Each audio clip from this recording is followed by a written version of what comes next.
Hey guys, we are back with Ask a Pro. Yes, I flew to Alaska. And if you want the real story, you can ask me because I don't think I had the same experience as everybody else.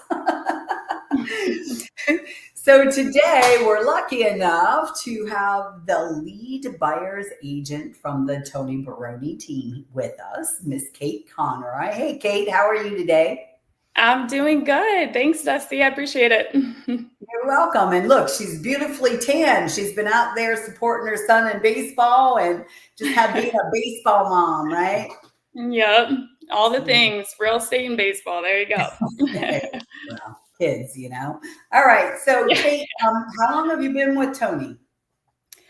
So I have been with Tony 8 years. So feels like just yesterday. The time goes too fast. All right. And am I right? You kind of like you run a team within a team, right? Correct. Yeah. So I run the showing model on our team. So it is a mini team within our team, and we only work with buyers. Okay. So strictly buyers. All right. And so Yep. you've built quite a business. You want to tell me a little bit about from where that came to where you are today? Yes. So I started with 4.8 million in volume my first year to over 50 million in volume. And we've closed 747 buyers. And since we implemented the showing model, I've shown 7 homes. So I mean, big business, little different not being out in front of clients now, but it's amazing the leverage you can create. Wow. So you actually run the buy side team and you have showing specialists, right? Yep. Yeah. That's pretty cool. All right. So we're going to talk a little bit. We'll come back to all that. You know, that sounds pretty interesting, but we're going to talk a little bit today about the market and the trends that you're seeing, right? It's a different market than 2020, right? A little different. Yes. All right. So, what market trends are you seeing right now that are impacting the buyer's behavior? So right now we are seeing a lot of uncertainty. So with that, it's been interesting. I mean, last year with the election, we saw that there's a lot of talk about, will rates change? And as they have not changed, then what does that look like in terms of buying power? So how I see it, honestly, is a teeter totter. So like some weeks we'll see rates adjust just even in the slightest amount, and you'll see buyers come back in the market. And then we'll see other things that are influencing the market, like tariffs and things happening in the news. And you'll see people just take a step back to say, what does that look like? Another thing we're seeing right now is just the market really did shift really quickly in terms of pricing. So Okay. buyers, what they're seeing is, they'll call me, Kate, we're seeing all these price reductions. This is great. The market's adjusting. But what people aren't talking about is really when the listing, if the sellers bought in 2022 or later, what does that look like in terms of equity in the home? So a lot of buyers, they're, hey, the days on market are higher. Oh, they see all these price reductions. So they want to go in and offer lower. And what they don't realize is there may not be a lot of equity in the house. So those lower offers aren't necessarily realistic for the seller. So just Uh-huh. different talking points right now, and just really being aware of what's going on in the market is so important. Well, I know like I go to pitch groups, right? So, what are pitch groups where agents come together and they're pitching the properties that are on the market and then looking for buyers' wants and needs? And I know that the buyers' wants and needs side has been super quiet for the last 6, 8 months.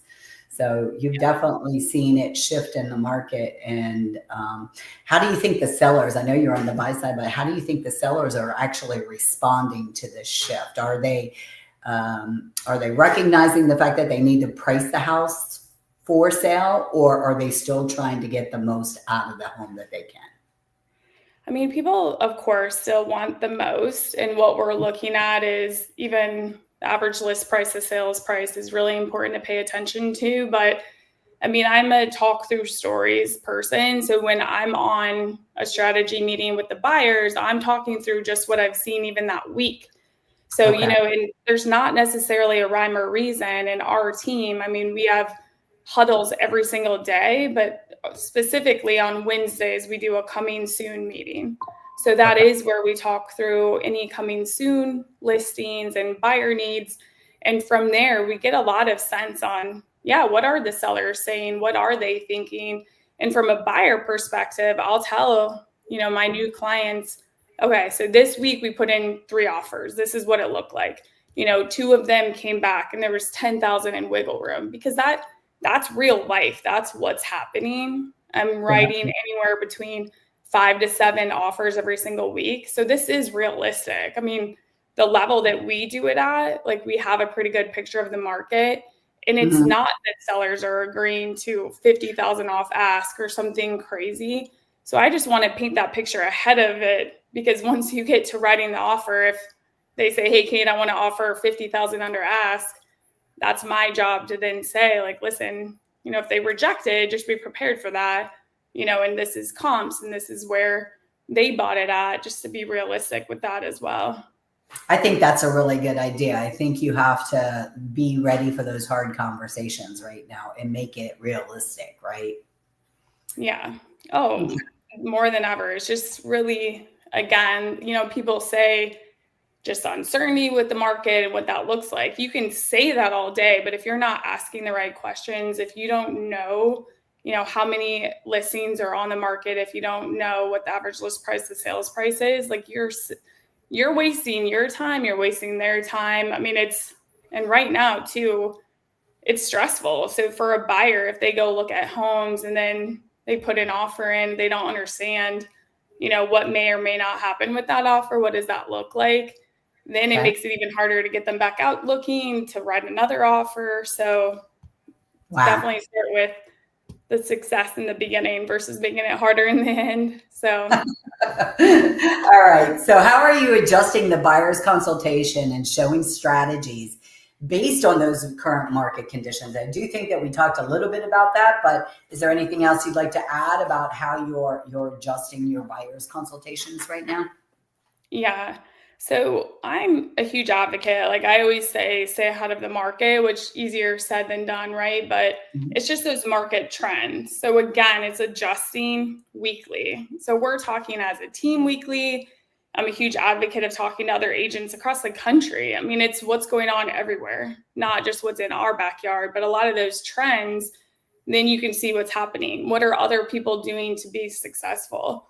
So Okay. then it's bringing it back to the client. So our team specifically, we do have a lot of agent referrals. These clients are coming from all around the country. So speaking to them, like, I love hearing, what's your listing agent telling you in terms of your listing? What's your average days on market? What is the wiggle room for you? Because then it almost puts the pressure back on them. So then they hear what's happening in their market. Okay, well, here's how it's similar, or this is what's happening in our market. So you set those expectations as they're moving across the country, and they know, it's not that different in most cases. And just a lot of, like, what's happening every single day here, even as things did shift pretty quick in terms of price reductions here. So Right. what that looks like, I mean, and to me, what's interesting is that we've seen price reductions, but it's not necessarily, it's more to create more activity with listings. So people were doing price reductions to get showings through, but once they've done a couple price reductions, then there's not a lot more wiggle room. So it's I not got you. necessarily like a true factor of motivation and, what more they have to give on that listing. I got So you. So you have to kind of be mindful of that as a buyer. How much wiggle room do they have? Because they may not be able to sell it for what you want to offer, right? exactly. Okay.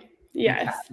Okay. So what specific questions are you asking to make a buyer become realistic in the expectations? So I start every consultation off. I always say, tell me a little bit more about where you're at in your home search. So I've always done this because if I ask, tell me where you're at, then they either say, I've already seen this many homes, I've already looked, for a year, 2 years, a month, I just started. But then what I do is I know what path to go down to ask additional questions from there. So it's Okay. interesting. I mean, it's a very telling question, but then it just sets the expectations. Like I know their motivation. I know if they've worked with another agent that they weren't happy with and what that looks like and how we can change that around. Another question right now is what is your perfect real estate experience? So as you ask that, then you can hear really what they're looking for. So again, if there's uncertainty, if they want more statistics, if they want to know, where they want to move in general or area, it's just really telling on what that means for them and what kind of experience they're looking for.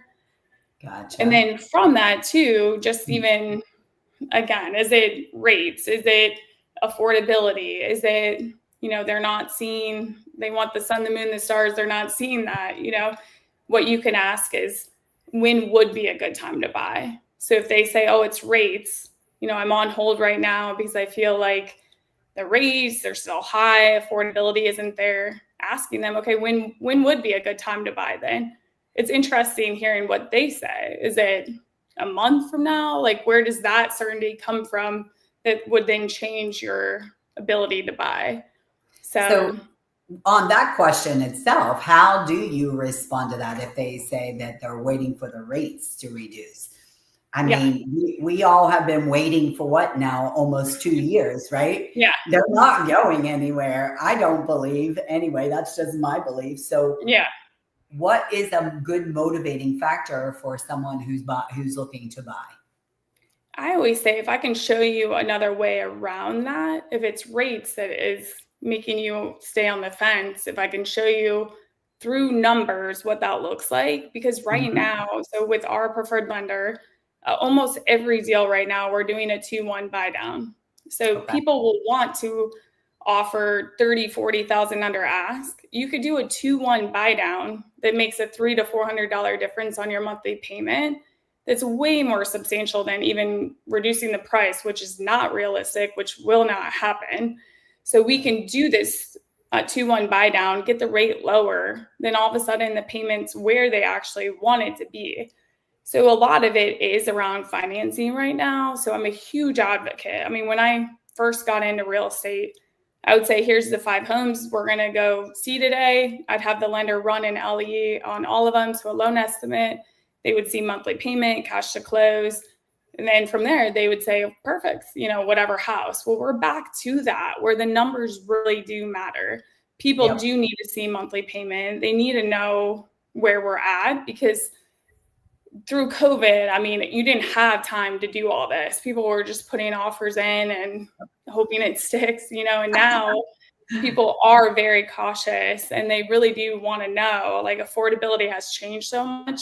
So if you take that time up front to say, this is what it would look like, build that confidence, it's amazing how people will change their offer and put in a better offer or feel happy about the payment all of a sudden. Like this isn't as bad as I thought. Okay. So So you really have to have those conversations around the financial piece, right? yeah, Because yeah, that's what I think is scaring most people in the market today, that financial piece, right? But you have yeah, to have an agent who understands it and can really explain it to you. So thank you for being that kind of agent, Kate. I of appreciate course. it. All right. And what specific, or are you seeing anything in specific neighborhoods or types of properties that maybe are losing a little bit of traction in the market right now?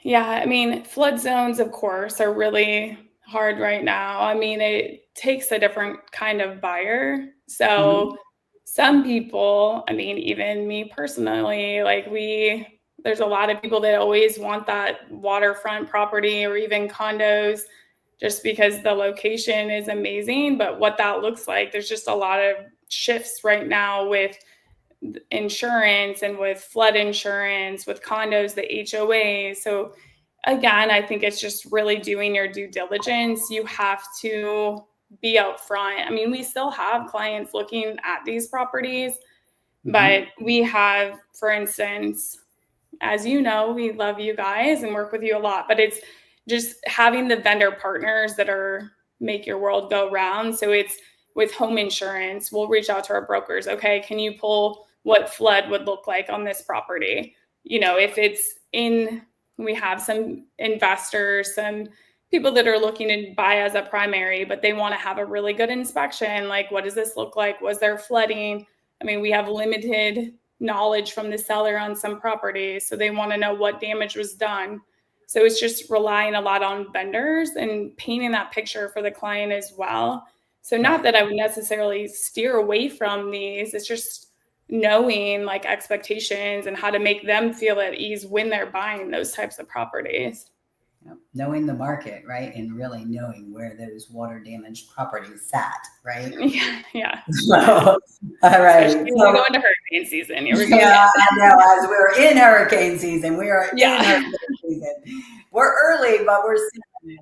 All right. So, Kate, as a buyer's agent on the Baroni team, tell me a little bit about what your day-to-day process looks like once you get a contract or a lead. Then, how do you get it to contract phase? Yes. So we are fortunate enough. We do have an ISA department. So they are the ones, any incoming lead, they do take that.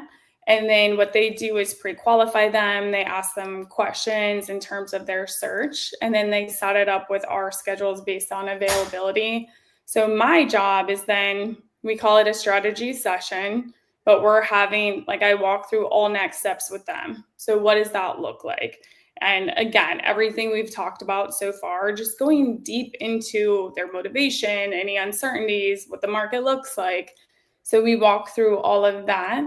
And then from there, with both my showing specialists, just depending on their personality type, when they're looking to buy, availability. So then I match them up with either showing specialists. And then really from there, we have all of our partners. So our lenders, our inspectors, everything in terms of next steps and walking through what that looks like. So really the biggest thing with the market right now is just staying in communication. Some of our relocations could be a couple months out, some are a year out. So really what we're seeing is that follow-up takes even more right now. So as a mini team, it's constant check-ins and checking the market for new listings. We call it deal of the day. What does that look like? Sending out any new listings that are a good fit. So a lot of all things real estate. That's all. Eat, sleep, dream it, right? Yeah, I know. I lose my voice a lot because I'm on a lot of calls. So right, that's what I've heard your voice when it goes on. Sure. All right. So how do you collaborate with the team, with your team members, in order to ensure a smooth buyer's experience? Yes. So we have what we call the promise. So that's delivering the best possible real estate experience. So in return for the promise, we ask for the client to refer us to someone that needs assistance with real estate, and we ask for online reviews. And this could be any time during the transaction. So real estate's a relationship business. So my team always gives me crap. I always say I love everyone, but I'm a huge energy. Like, I love loving on my people, and we do all sorts of fun events too. So we do giveaways, we have team events with movie theaters, we've done cruises, all sorts of fun things, baseball games right now. So we just, as a team, it's just always building on each other. So the ISA department, when you speak to them, they'll talk me up. When I'm on with clients, I'm talking up my showing specialists, my transaction managers. So we all believe in this experience, and we do want to create raving fans. So again, like, I am a huge advocate of this, just because if I go somewhere and I'm like, wow, that was such a good experience, like, what made it that good experience? What was different? So it's this constant evaluation on, what were the points? If it was a dinner, was it the communication? Was it the food?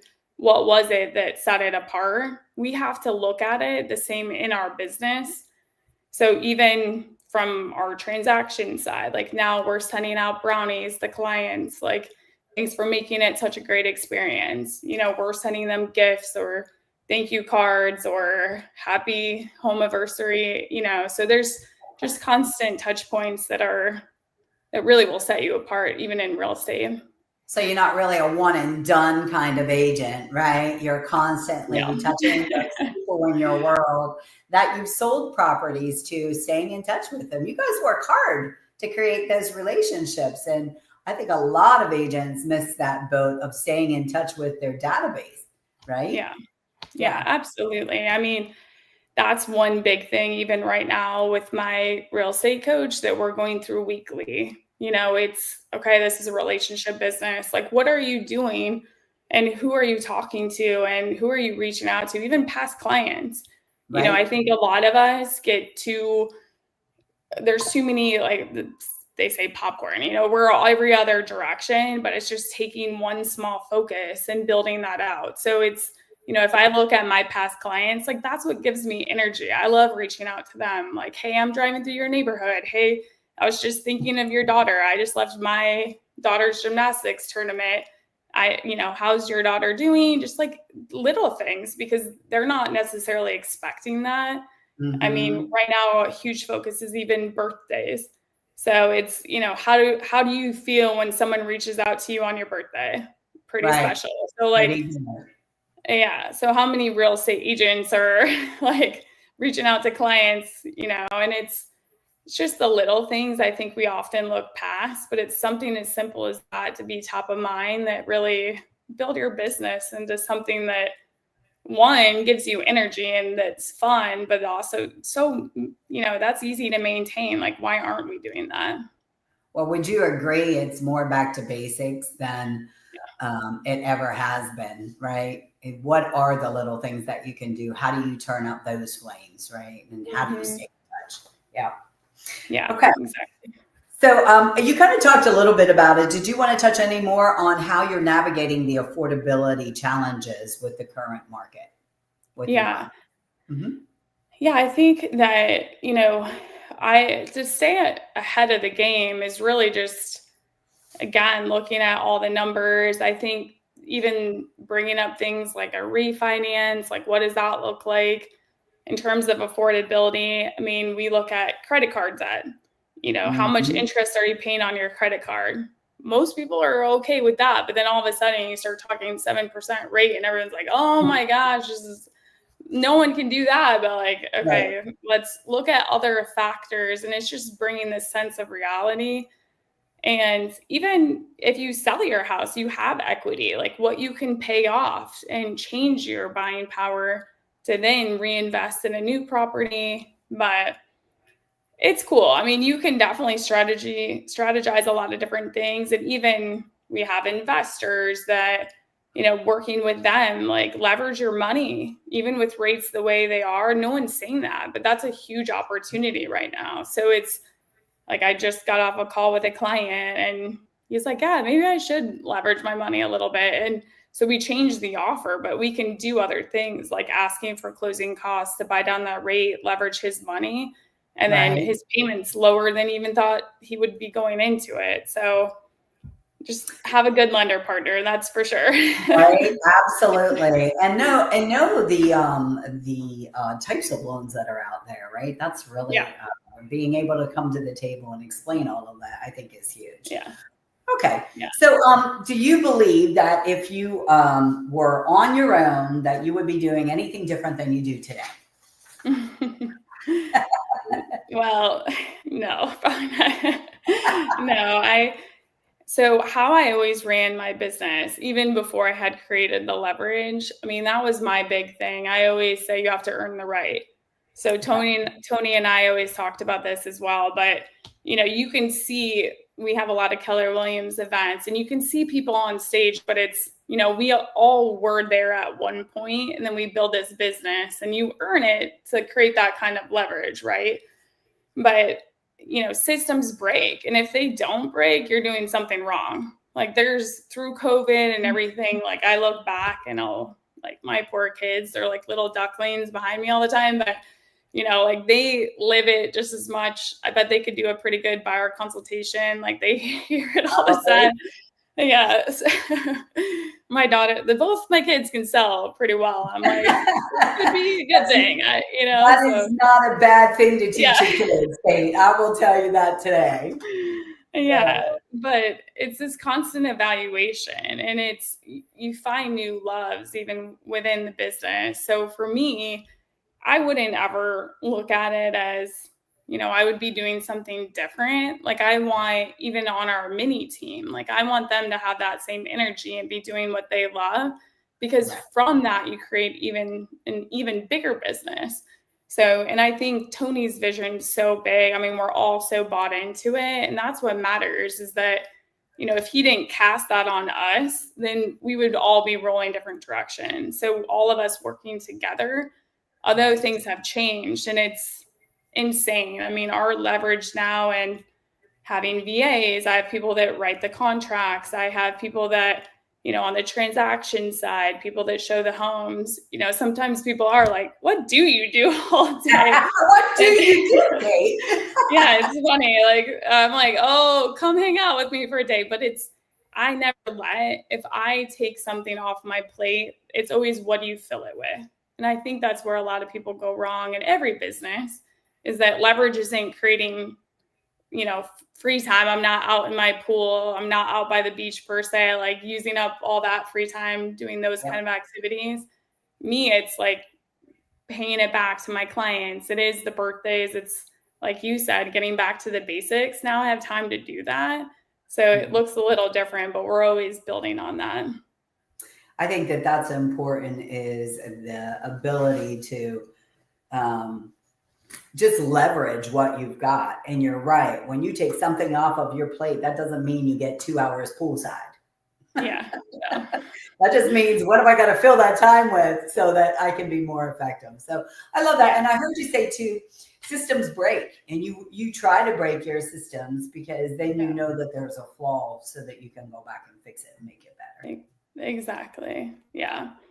Okay. Yep. So one last question for you. What metrics do you use to measure your own success? Yeah.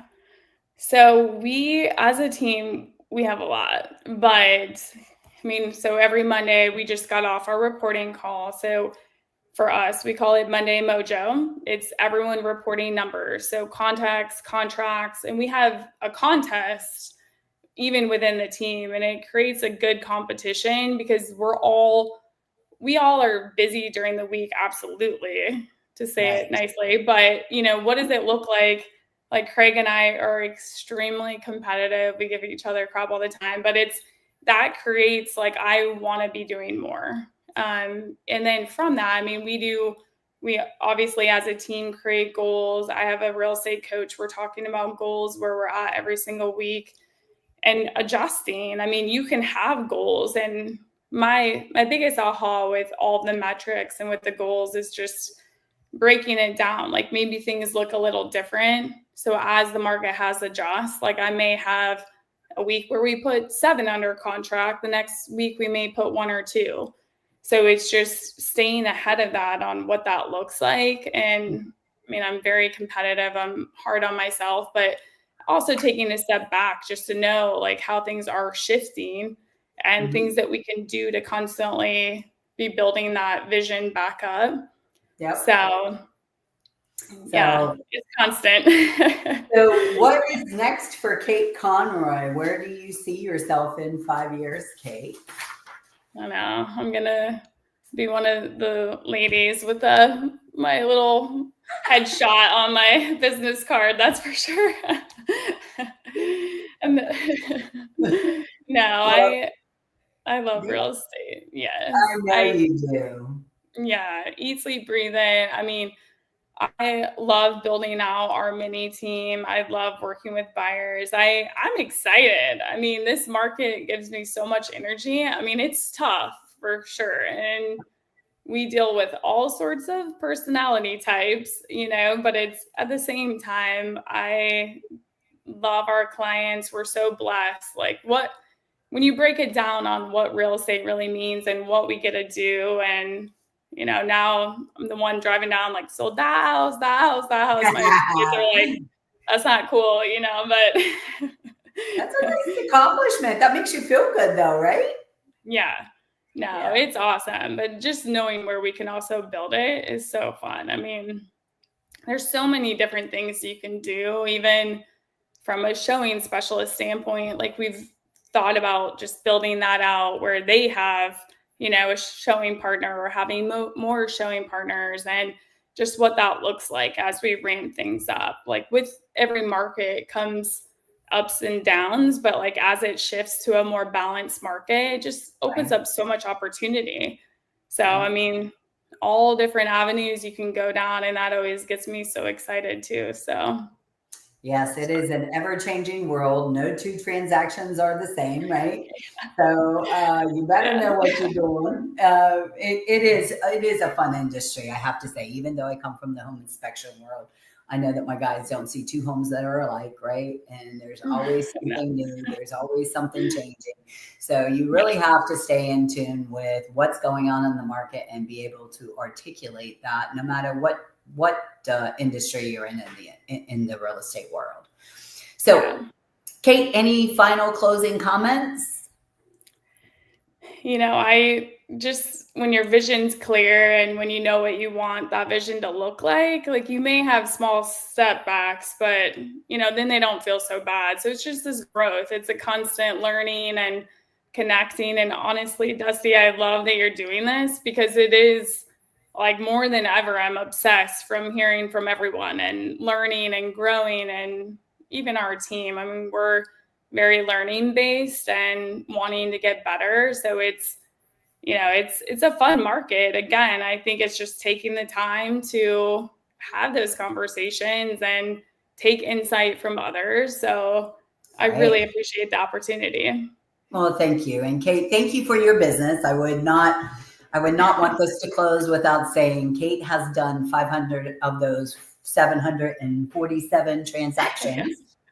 We have Yeah, been the inspection company with. So, Kate, we really yeah, appreciate your loyalty and your business. And Tony, if you're out there, you too, thank you very much. We wouldn't be here without your yeah, support. So, thank you all for all that you do. And I love that you take such great care of your clients. So, if you're looking for a good team, either on the listing side or the buy side, reach out to the Baroni team.